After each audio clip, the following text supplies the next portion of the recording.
coming from the Natty last night? Yeah, man. I just flew back to Charlotte, was at the game with my family. Appreciate you guys having me on. I feel like this has been a long time coming. This is a career highlight. Every time you guys release like your new episode and I see who you chose over me, Stop. it hurts the soul just a little bit. Dude, stop it. We've been trying to get you on for years. You've been ducking us. That's not true at all. I'm just so glad that we finally freed you up here for a little divisional football talk. It's the least I can do. Welcome back to New Heights, ladies and gentlemen, boys and girls, a Wondery show. That's right, brought to you by Reese's Oreo Cups. Dagnammit if they didn't put together two of my favorites, Reese's Cups and Oreo cookies. Doggone, go get you some, man. We're your hosts. I'm Travis Kelce, my big brother Jason. Jason Kelce. Yes, sir. Over there with his cowboy hat on, you city slicker turned country boy. Subscribe on YouTube, Wondery Plus, and or wherever you get your podcast. Follow the show on all social media for fun stuff throughout the week. Don't forget that KelseyClubhouse.com for anything New Heights and Kelce. Jason, you want to tell everybody what we have coming up on this wonderful episode? 92%ers, we got a great episode for y'all learning around right here. We got everything from the divisional round, and we're going to get everything coming up in the championship round. And we got our mighty fine friend, Mr. Greg Olson, done stop by the show. But before we get into any of that, we're getting a little bit of that new news. New news is brought to you by American Express. First bit of new news, we got some great reactions from the Kelce Clubhouse. Thanks to you 92%ers. From Steph.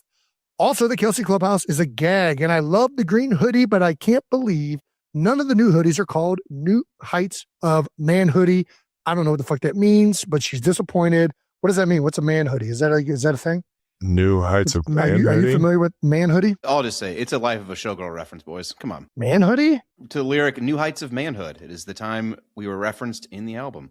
All right. New Heights of Manhood, so a man hoodie. You get it. So they All made Man Hoodie. You get it. Got it. All right. Now I get it. There you go. All right. Thanks, Brandon. I didn't understand that. Right over our heads. Taylor's going to kill me for not knowing that. We're not as good with the Easter eggs as these Swifties. They sure know how to plan them and call them out. All right. What else we got? Yeah. From Catherine. The pathological people pleaser. Saber Babe, 13. Ooh, sounds like she's from Buffalo.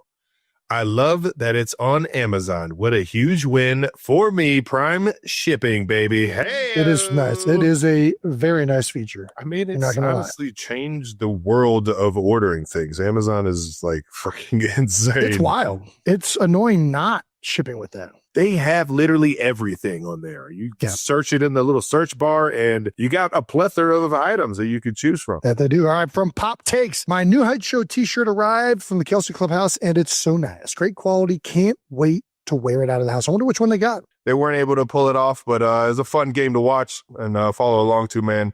Indiana they just had it rolling this year, man. Yeah, I mean, I think it was what was so cool. It was a clean game, right? There wasn't a lot of controversy. The last, obviously the last pick by Carson Beck was the only turnover. Like, it was a good, clean football game. Our offense really struggled in the first half, came to life there in the second, and then the game kind of flipped. Our offense came to life. We were going up and down the field. Passing game started clicking. And we scored multiple, back-to-back possessions there at the end, and we just couldn't get a stop. Yeah. Right? The 2 fourth downs were throwing back shoulder fades, and of course the fourth down quarterback draw was a hell of a play by Mendoza. So, it sucked pulling out of there. My wife and I both went to Miami. Our family members went to Miami. Like, we're Miami got, through and through. And pulling out of the stadium and being on a flight full of Indiana fans this morning, leaving Lauderdale was not the best feeling, but I'll tell you what, Mario Cristobal, man, he's a stud. He was my tight end coach in college, actually. And really? Oh, wow. Now, obviously, so he recruited me when he was at Rutgers early on in his career, eventually became the tight end coach in Miami at the end of my career for a couple of years, and then went off to FIU and went off and did his head coaching stuff. So the fact that he's back home. Kylie Kelce's life is a tapestry woven with the threads of chaos, laughter, and the kind of love that makes every day feel a little bit like a sitcom and a little bit like an adventure novel. There's something magnetic about the way she manages her bustling household, a place where 4 young daughters have transformed the rooms into their stage, their playground, and their sanctuary. Kylie knows that life with kids is never as simple as the parenting books make it out to be. In her world, discipline isn't a set of cold rules, but a living, breathing set of traditions that have as much to do with heart as with order. It's not that she shuns the advice of experts, but rather that she listens, laughs, and then does what works for her family, trusting her instincts and the wisdom that comes from a life lived in the public eye, but grounded in private reality. Imagine the scene. The morning sun barely peeking through the kitchen windows, the air filled with the sounds of cereal hitting bowls, giggles bouncing off the walls, and the dog barking at some imagined threat in the yard. Finley, just learning the meaning of her own voice, shrieks with delight as her sisters race around her. Bennett, ever the explorer, is already plotting her next tiny rebellion, while Elliot muses aloud about the mysteries of the universe between sips of orange juice. And Wyatt, the eldest, watches it all with the knowing grin of someone who's seen a thing or two, who has stories to tell, including the infamous tale of the soap. The soap rule is legendary now, a piece of Kelce family folklore. It's the kind of story that will one day be retold at weddings and around campfires, the details growing more dramatic with each retelling. It started in a moment of tension, a forbidden word slipping out, a line crossed not with malice but with curiosity and a little bit of bravado. Kylie's response was swift but never mean-spirited. The bar of soap wasn't just a punishment. It was a symbol. Words matter, she told her daughters, and actions echo long after the moment has passed. But ask any of the girls, and you'll hear that the real lesson wasn't about soap or even about cursing. It was about understanding that in this family, boundaries are real, but so is forgiveness, and nobody gets away with breaking the rules just because they're cute or clever. What makes Kylie's style so compelling is the way she balances seriousness with silliness. She has a knack for turning even the most mundane moments into memories. Maybe it's the way she can burst into a song about lost socks, or the way she narrates bedtime stories with a dramatic flair that leaves her daughters hanging on every word. Maybe it's the way she can admit when she's wrong, owning up to her own slip-ups with the same candor she expects from her kids.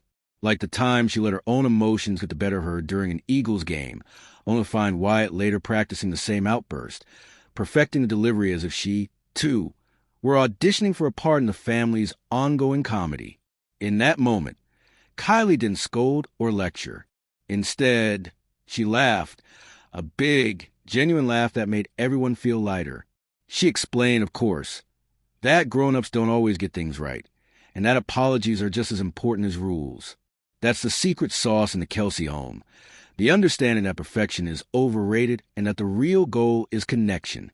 No one is pretending to be flawless here, and that honesty is the glue that holds everyone together. As the girls grow, so do the challenges. There are scraped knees and bruised egos, sibling squabbles, and inevitable heartbreaks that come with growing up. Through it all, Kylie remains a steady center, the storyteller, the enforcer of rules who never forgets to add a little humor to the lesson. Her daughters will one day step out into a world that may not always be as safe or as loving as the walls of their home, but they'll carry with them the confidence that comes from being truly seen and truly loved. They'll remember the taste of soap, yes, but more importantly, they'll remember the laughter that followed, the hugs that came after the tears, and the way their mother's voice could make even a moment of discipline feel like a declaration of love. Kylie Kelce may not have written a parenting manual, but the life she's building day by imperfect day is a masterclass in resilience, humor, and heart. Her daughters are growing up in a home where mistakes are just another word for learning, and where every story, no matter how messy, ends with love. In a world that often feels full of noise and judgment, the Kelce household is a reminder that sometimes the best families are the ones that know how to laugh at themselves, to embrace tradition, and to find joy in the everyday. And somewhere in the middle of it all, Kylie is already thinking about the next story she'll tell, a story that will keep everyone wanting to hear just a little bit more.